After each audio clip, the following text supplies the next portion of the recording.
नमस्कार दोस्तों, कैसे हैं आप सब। जी ऑनलाइन स्टडी में आप सभी का स्वागत है। तो चलते हैं हम आज आपको जीव विज्ञान कक्षा 12 के विद्यार्थियों के लिए अध्याय 1 जीवों में जनन आपको पढ़ाया जा रहा था। ये इकाई जनन के अंतर्गत पहले अध्याय को देखा जा रहा है, जिसमें आपको भाग 1 के बारे में बताया गया था पिछले वीडियो में। आज हम आपको बताएंगे भाग 2 के बारे में, लेकिन एक बार हम देख लेते हैं भाग 1 में बताया क्या गया था। आप भी रिपीट कर लीजिए, हम भी आपको बता देते हैं। भाग 1 में आपको बताया गया था जनन के बारे में, जनन काल के बारे में, जनन कितने प्रकार का होता है, अलैंगिक जनन और लैंगिक जनन के बारे में। हमने आपको अलैंगिक जनन के बारे में डिटेल में हम आपको बता रहे थे, जिसमें अलैंगिक जनन के बारे में चल रहा था। तो उसमें अलैंगिक जनन को पौधों में एक और नाम से जाना जाता है, जिसे कायिक जनन या वर्धी जनन भी कहते हैं।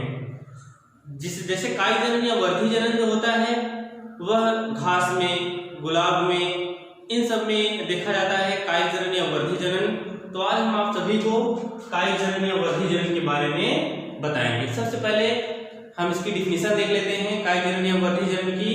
जैसे इसमें बताया गया कि मात्र पौधों के कायिक अंगों द्वारा, मात्र पौधे के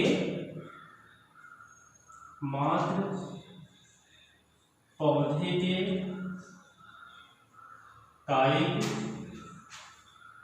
अंगों द्वारा नए पौधे के निर्माण, नए पौधे के निर्माण को कायिक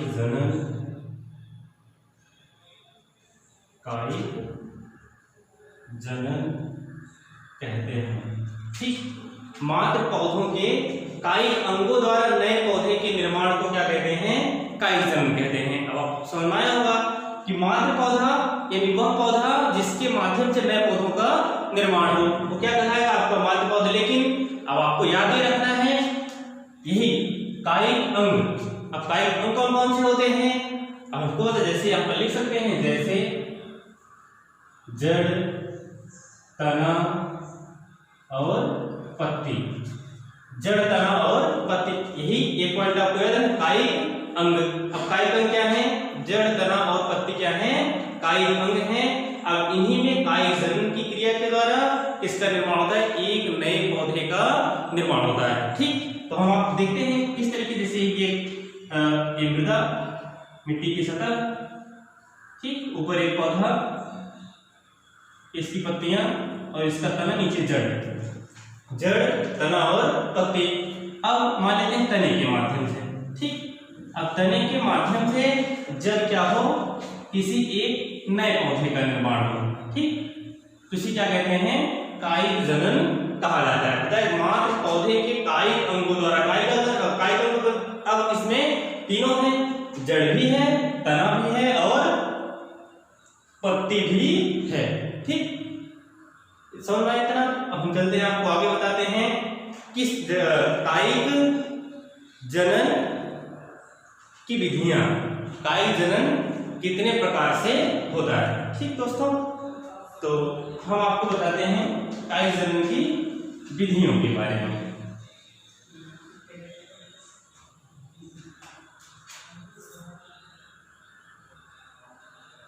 कायिक जनन की विधियां। ठीक, तो अगला जो स्टेप है, कायिक जनन देखा गया जड़, तना और पत्ती के माध्यम से। हम आपको बताएंगे कायिक जनन कितने प्रकार से होते हैं, कायिक जनन की विधियां कितनी होती हैं। तो कायिक जनन की कुल मुख्य विधियां 2 होती हैं। कायिक जनन मुख्यतः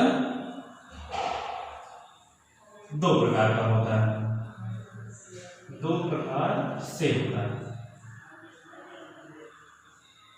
कायिक जनन मुख्यतः 2 प्रकार से होता है। पहला प्राकृतिक कायिक जनन, प्राकृतिक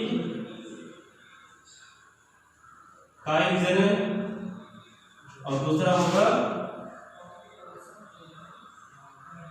कृत्रिम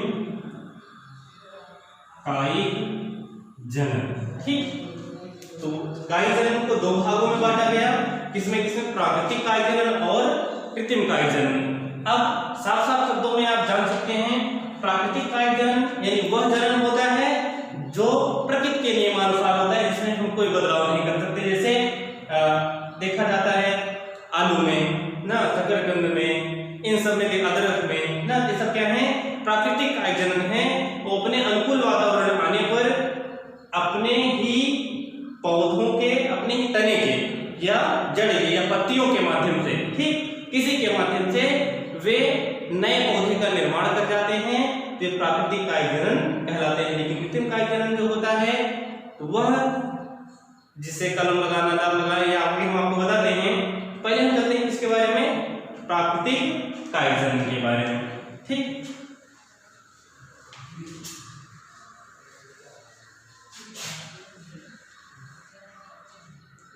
पहला हम लोग करते हैं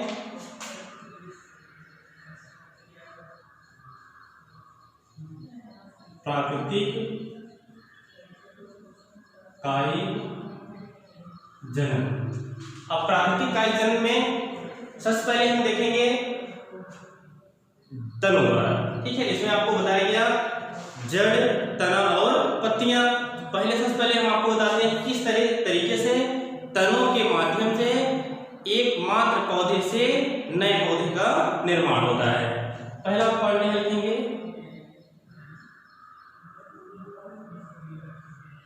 तनों द्वारा, ठीक। किस तरीके से तनों के माध्यम से नए पौधों का निर्माण होता है। जैसे अब इस तनों के द्वारा देखा जाता है कि कुछ ऐसे पौधे होते हैं जो भूमिगत होते हैं, ठीक, और कुछ ऐसे होते हैं जो अर्धवायवीय होते हैं, ठीक।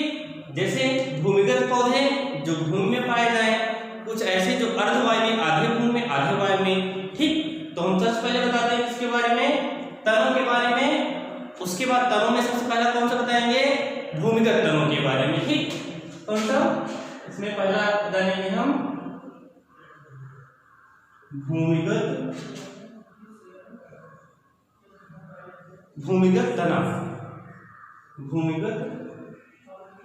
तनों द्वारा, ठीक। तो सबसे पहले हम भूमिगत तनों द्वारा देखेंगे। अब इस भूमिगत तनों में हम नोट करते हैं, ऐसे एग्जाम्पल नोट कर लेते हैं, ठीक। जैसे कंद, ठीक। अब कंद में देखेंगे जैसे आलू, ठीक।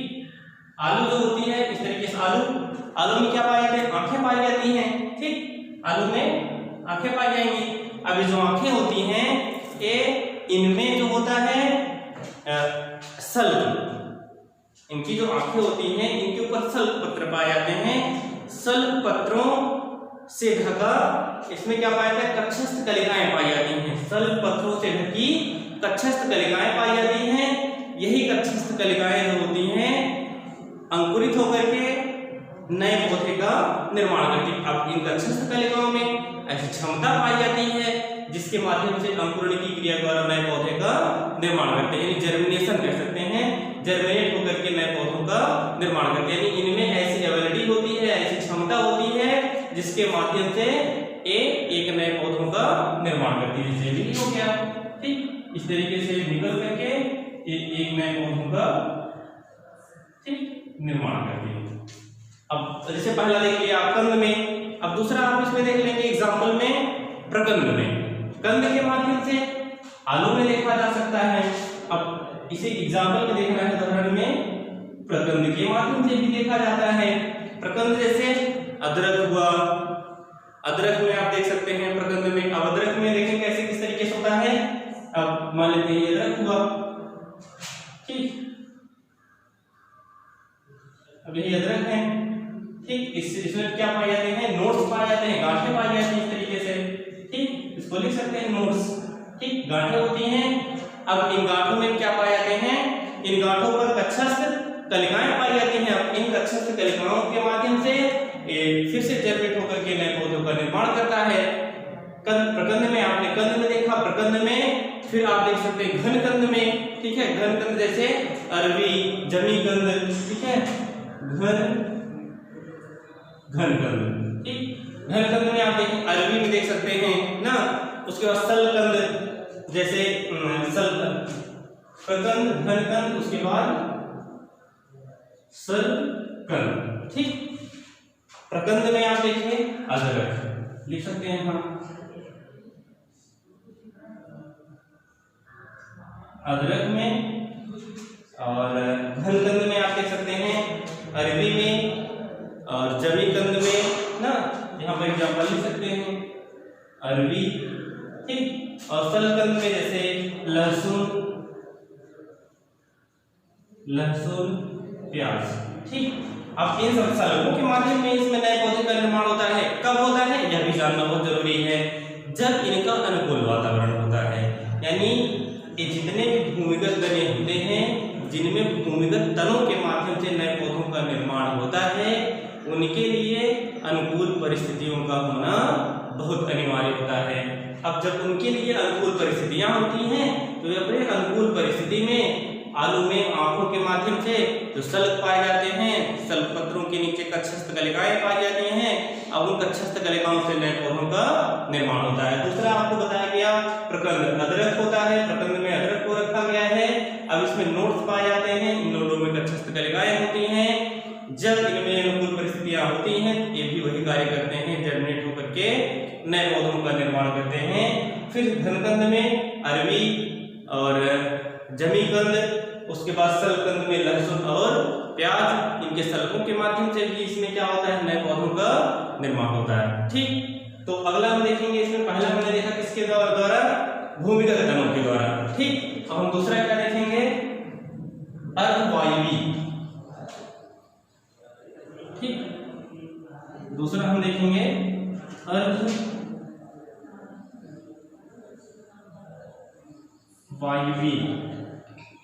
अर्धवायवी तनों के द्वारा। ठीक है, जैसे इसमें अब हम सबसे पहले आपको बता देते हैं, जैसे अर्धवायवी तनों द्वारा। ठीक है, सॉरी, अर्धवायवी तनों द्वारा। ठीक, अब तक आपने देखा भूमिगत तनों द्वारा, अब देखेंगे अर्धवायवी तनों द्वारा।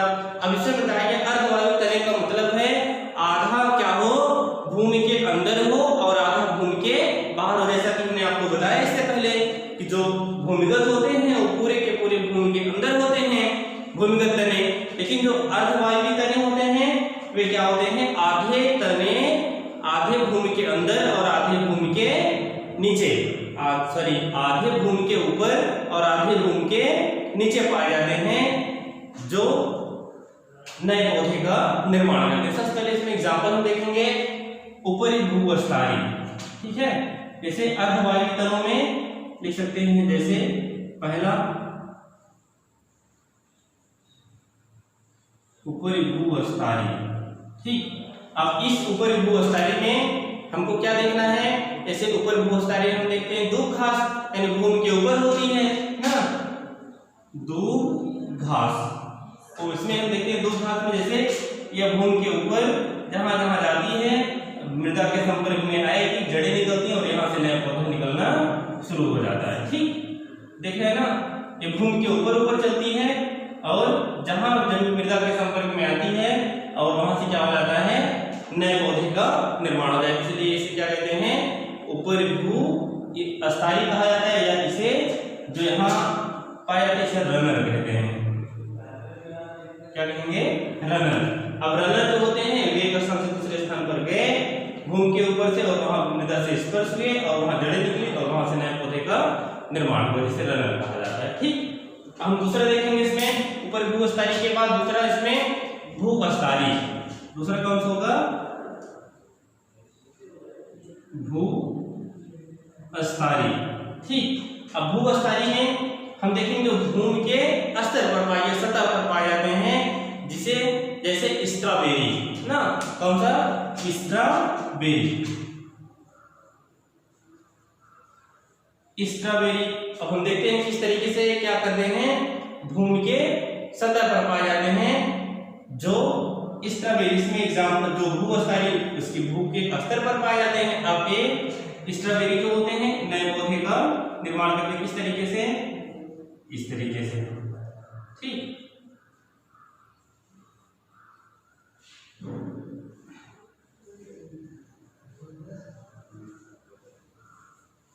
अब इस तरीके से क्या करेंगे, नए पौधों का निर्माण करते हैं। ठीक, अब इसे कहते हैं स्ट्रॉबेरी। ठीक, स्ट्रॉबेरी यही कराते हैं, इसी के माध्यम से क्या होता है, नए पौधों का निर्माण होता है। यह वायु द्वारा वायु के माध्यम से क्या करता है, आगे बढ़कर, जैसे स्ट्रॉबेरी जो पाए जाते हैं वायु के माध्यम से एक पौधे से आगे बढ़कर के एक नए पौधे का निर्माण करने से क्या कहते हैं, भूअस्तारी कहा जाता है। तो अगला हम देखते हैं इसी में कौन सा, भूअस्तारिका। तीसरा देख लेंगे, भूअस्तारिका। ठीक, भूअस्तारिका। अब भूअस्तारिका में जिसे ऑफसेट कहते हैं, जैसे जलकुंभी, और जलकुंभी को रखा गया है, उसके बाद पिस्टिया को रखा गया है, किसमें, भूअस्तारिका में। इसमें एग्जाम्पल के तौर पर हम देखते हैं जलकुंभी और पिस्टिया। ठीक, जलकुंभी और पिस्टिया को रखा गया है। अब इसमें क्या होते हैं, ये भूअस्तारिका होते हैं, जल पावक कहलाते हैं। अब जल के माध्यम से जल में पाए जाते हैं, तो इसमें एक पौधे से एक नए पौधे का निर्माण होता है। इस तरीके से भूअस्तारिका यानी जल पावक के रूप में देखेंगे, जलकुंभी इस तरीके से पाई जाती है। ठीक, और यह आगे बढ़ करके एक पौधे का, एक नए पौधे का क्या करती है, निर्माण करती है। ठीक, एक नए पौधे का निर्माण करती है इस तरीके से। और इसी को ही हम क्या कहते हैं, ऑफसेट कहा जाता है, जिसके माध्यम से यह चल करके एक नए पौधे का, ऑफसेट। ठीक है, ऑफसेट के माध्यम से ये क्या करता है, नए पौधे का निर्माण करता है। ठीक, इतना समझ में आया आप सभी को। अब जैसे इसमें बताया गया प्राकृतिक काईजन में तनों, अब तक आपको बताया गया किसके बारे में, तनों के बारे में। भूमिगत जो तने होते हैं ना, भूमिगत तनों में कंद बताया गया, प्रगंध बताया गया, घनगंध बताया गया, सलगंध बताया गया, उसके बाद अर्धवायवीय तनों के बारे में बताया गया। ठीक, ये दो तने जो होते हैं दो प्रकार से होते हैं, एक भूमिगत तना, दूसरा अर्धवायवीय तना। अब भूमिगत तनों में आपको बताया गया, अर्धवायवीय तने में ऊपरी भूअस्तारी, भूअस्तारी और भूअस्तारिका। ठीक, अब हम इसके बाद आपको बताते हैं किसके बारे में, जड़ों के द्वारा, किस तरीके से जड़ों के माध्यम से नए पौधे का निर्माण होता है। ठीक, अब जड़ों के द्वारा हम देखेंगे, पहला इसमें कहा तनों के माध्यम से। ठीक, पहला तनों के माध्यम से, अब हम दूसरा बताएंगे आपको जड़ के माध्यम से।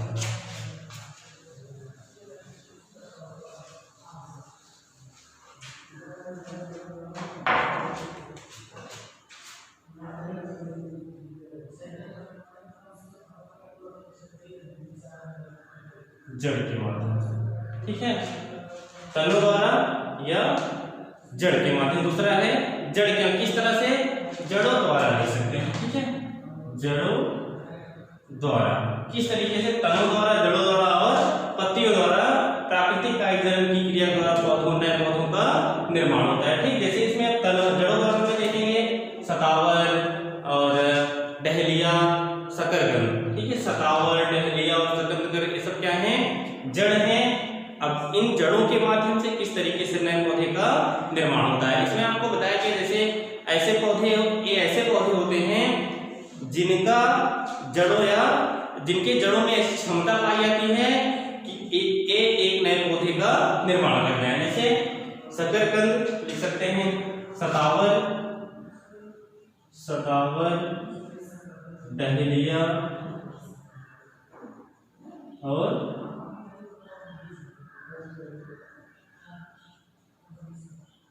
शकरकंद, सतावर, डहलिया और शकरकंद। अब इसमें यानी एक ऐसी जड़ें होती हैं जिनकी जड़ों में क्या होता है, ऐसे पौधे होते हैं जिनकी जड़ों में ऐसी एबिलिटी या क्षमता होती है जिसके माध्यम से क्या करते हैं, नए पौधों का निर्माण करते हैं। जैसे आप जानते हैं जड़ें जो होती हैं वो इसकी सतावर, डहलिया और शकरकंद की थोड़ी सी मोटी होती हैं, जो अधिक फूड मटेरियल संचित करने का कार्य करती हैं और ये डेवलप करके नए पौधे का निर्माण करती हैं। ठीक, तो अगला जो होगा पत्तियों द्वारा। ठीक, दूसरा हो गया, तीसरा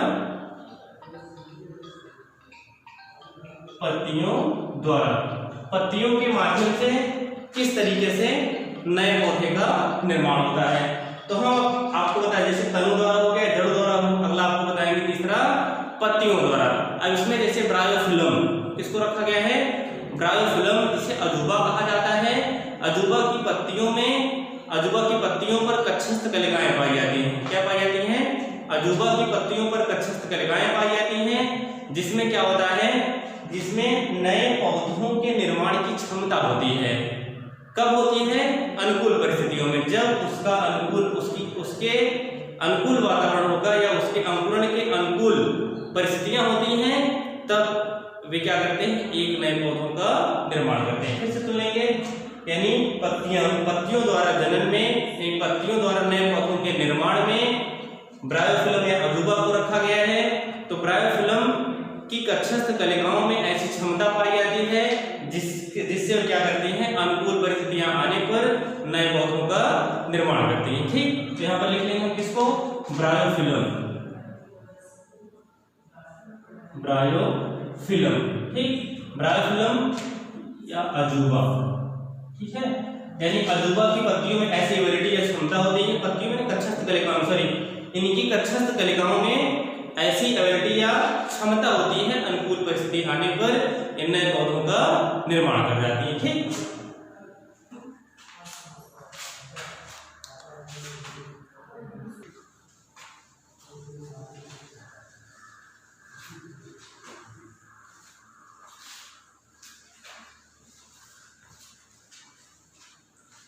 आपको बताया गया अभी प्राकृतिक कार्यजनन और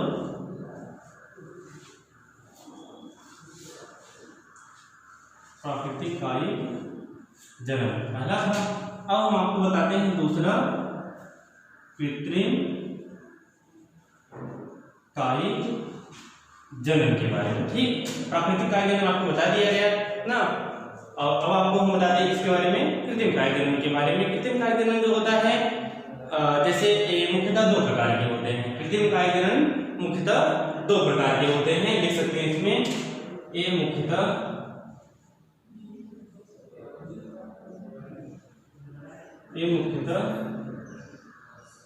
दो प्रकार के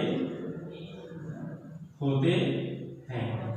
जो कृत्रिम कायिक जनन होता है मुख्यतः दो प्रकार का होता है। चलिए कौन कौन सा, पहला कलम लगाना, दूसरा दाब लगाना। ठीक, पहला क्या हुआ, कलम लगाना। कलम लगाने में हम क्या देखते हैं, जैसे आपको बताया गया कृत्रिम कायिक जनन जिसमें हमारे द्वारा हो सके वो क्या कहलाता है, कृत्रिम कायिक जनन कहलाता है। जो प्राकृतिक कायिक जनन होता है उसमें हमारी कोई क्रिया या हमारी कोई भूमिका नहीं होती, वह स्वतः होता है एटमॉस्फेयर के कंडीशन के आधार पर, वातावरणीय दशाओं के आधार पर देखा जाता है। लेकिन जो कृत्रिम कायिक जनन होता है हमारे द्वारा हो सकता है। तो सबसे पहले इसमें कलम लगाने वाली विधि हम देखते हैं गुलाब को। ठीक है, इसको देखेंगे गुलाब। ठीक, अब गुलाब को हम देखते हैं, गुलाब में क्या होता है, हम गुलाब की एक टहनी को लेते हैं, अब जिसमें क्या पाई, जिसमें पत्तियां हों, नोट्स हों ना, ऐसी टहनी को हम लेते हैं। अब उस टहनी क्या करते हैं, ब्लेड की सहायता से या चाकू की सहायता से हम उसको निकीला बना लेते हैं। ठीक है, उसका कलम बना लेते हैं। कलम बना करके हम मृदा के किसी स्थान पर ले जाकर के उसे क्या कर देते हैं, आरोपित कर देते हैं। ठीक, मृदा के किसी स्थान पर आरोपित कर देते हैं। उसके बाद इसकी कक्षस्थ कलिकाओं से नई पत्तियां निकलनी शुरू हो जाती हैं। ठीक, और वे नई पत्तियां निकल करके एक नए पौधे का निर्माण करते हैं, इसे क्या कहते हैं, कलम लगाना। ठीक, दूसरा हम देखते हैं क्या है, दाब लगाना। अब दाब लगाने हम देखते हैं, जैसे कोई पौधा है, उस पौधे में हम देखते हैं क्या होता है, उसकी शाखाओं को हम क्या करते हैं, मृदा में दबा देते हैं। जैसे अभी ये पौधा हो गया। ठीक, अब इसकी टहनी इस तरीके से गई हुई है। अब हम देखते हैं इसकी टहनी को हमने क्या किया, दाब लगाया। ठीक, दाब लगाया, यहाँ पर दाब लगाने के बाद यहाँ क्या बना, जड़ें बनी, और जहाँ ये जड़ें बनती हैं इनसे क्या होता है, एक नए पौधे का निर्माण होता है। फिर हम इस पौधे को किसी अन्य स्थान पर ले जाकर के क्या कर सकते हैं, आरोपित कर सकते हैं। ठीक,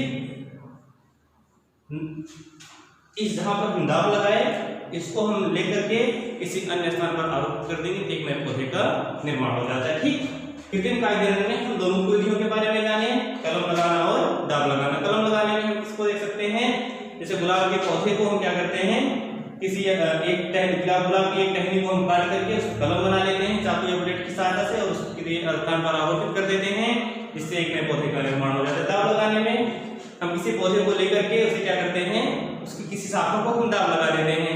ठीक, जहां हम दाब लगाते हैं वहां से जड़ उत्पन्न होती है और नए पौधे का निर्माण होता है और वहां से हम उसको लेकर किसी दूसरे स्थान पर आरोपित कर देते हैं, इससे नए पौधे का निर्माण हो जाता है। अब समझ में, अब इसी का एक और भाग है जिसे कहते हैं सूक्ष्म प्रवर्धन। तो हम आपको बताते हैं जन्म में ही किसके बारे में, सूक्ष्म प्रवर्धन के बारे में। जैसे अलैंगिक जन्म का ही भाग है ना, जिसमें किसी एक ही जीव के माध्यम से, एक ही पौधे के माध्यम से क्या किया जाता है, एक नए पौधे का निर्माण किया जाता है। एक नए पौधे या बहुत सारे नए पौधों का निर्माण कर लेते हैं, उसे क्या कहते हैं, सूक्ष्म प्रवर्धन कहा है। जिससे ऊतक की सहायता से, ठीक है, किसी पौधों के ऊतक की सहायता से हम क्या करते हैं, नए पौधों का निर्माण करते हैं। लिख सकते हैं यहाँ सूक्ष्म प्रवर्धन। ठीक, अब सूक्ष्म प्रवर्धन के माध्यम से हम किस तरीके से नए पौधे का निर्माण करते हैं, इसे कहते हैं माइक्रो प्रोपेगेशन। माइक्रो प्रोपेगेशन, ठीक, माइक्रो प्रोपेगेशन की सहायता से बताया कि इस विधि के माध्यम से हम पौधे के किसी ऊतक को निकालकर नया पौधा बना सकते हैं। सूक्ष्म प्रवर्धन की क्रिया द्वारा हम क्या कर सकते हैं, किसी पौधे के ऊतक को निकाल करके नए पौधे का निर्माण कर सकते हैं। तो जैसे इसमें दिया गया गाजर में देख सकते हैं हम, ठीक है,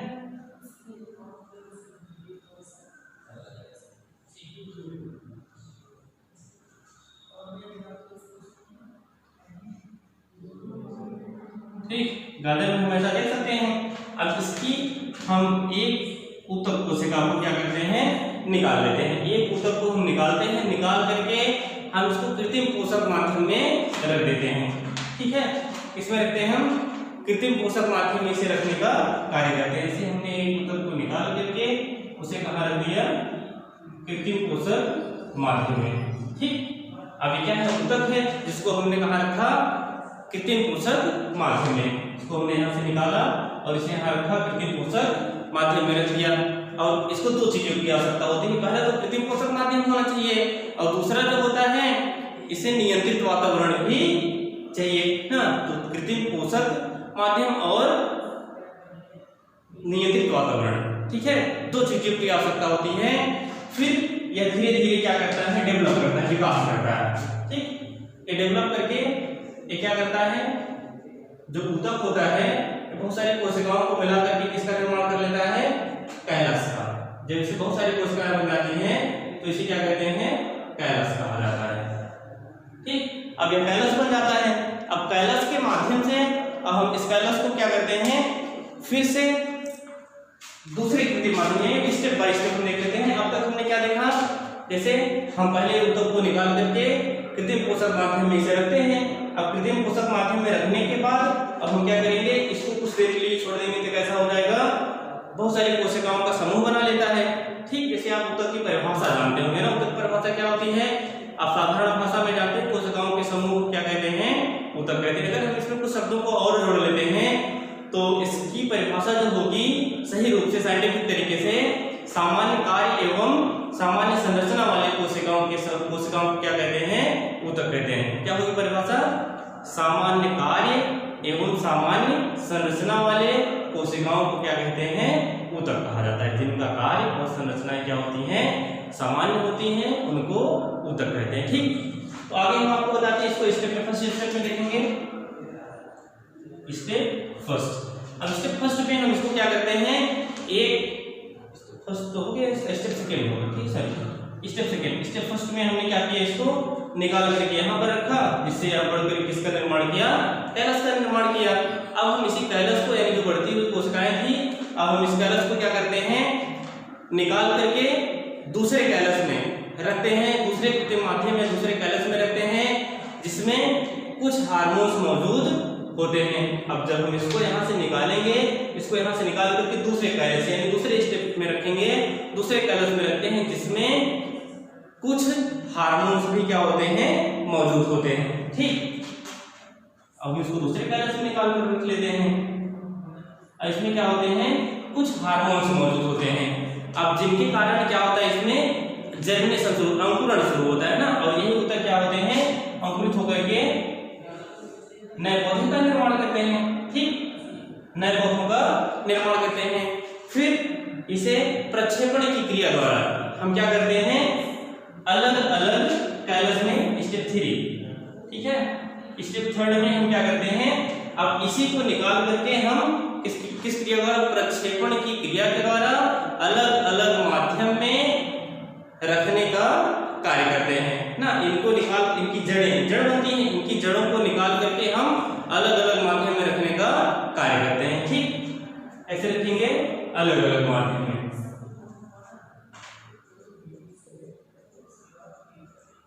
अलग अलग माध्यम में रखने का कार्य करते हैं। ठीक, इसको अलग अलग माध्यम में रखेंगे।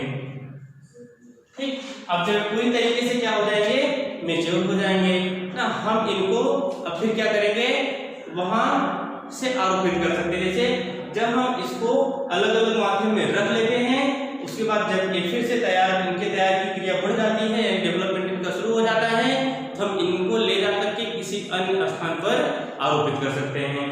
तो हम आशा करते हैं कि आप सभी को अब तक जो पढ़ाया गया है समझ में आया होगा।